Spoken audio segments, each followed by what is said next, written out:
If you're thinking of passing down property in another country, make sure that it has this. It is called an apostille. Most documents will not be recognized in another country unless it has an authentication or an apostille.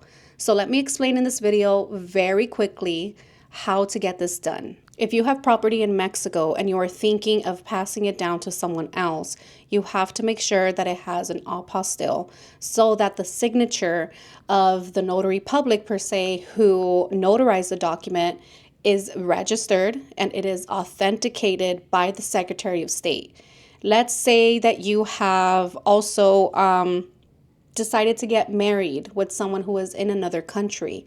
There are documents that would not get recognized, like a birth certificate, if it is not apostille. The easiest and fastest way to get this done is by going straight to your Secretary of State office. Here in California, we have the Sacramento location and then we have the Los Angeles location. There is same-day service for this, or you can also mail it in. But mail-in requests do take like 4 to 6 weeks, maybe a little longer, depending on how much work the Secretary of State office has. The third way to do it, and this is the way that most people do it, the third way is to find someone who is called a notary courier or an apostille courier, and they can take the documents to the Secretary of State office for same-day service, then return them back to you now that they are properly apostille. Once you get that done, then you can use your birth certificate, power of attorney, whatever document it is, to get recognized in the other country. If you have a will, if you have a trust, a power of attorney, a medical health directive, a birth certificate that is here in the US, but you have to use it in Canada, you have to use it in Mexico, in another country.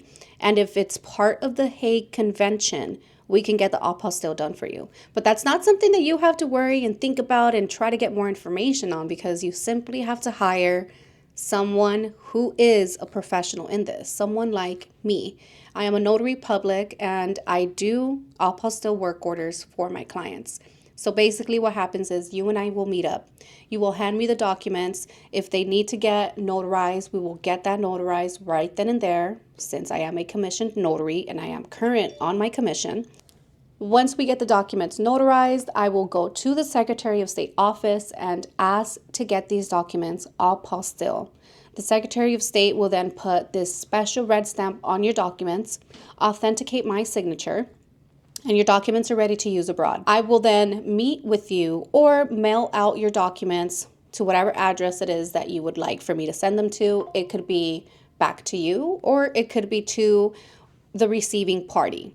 My office is located within 20 minutes from the Secretary of State office, so my service is fast. It is same day. I don't waste time. It is very important for you to meet with a notary public or a notary courier who is up to date with their notary commission, because if that signature cannot get authenticated, then your documents cannot get that apostille.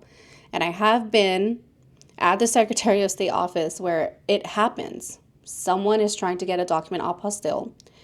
They are trying to authenticate the signature of the notary public and they are not found in the system, or they are not currently commissioned. It has lapsed. They're not up to date with it.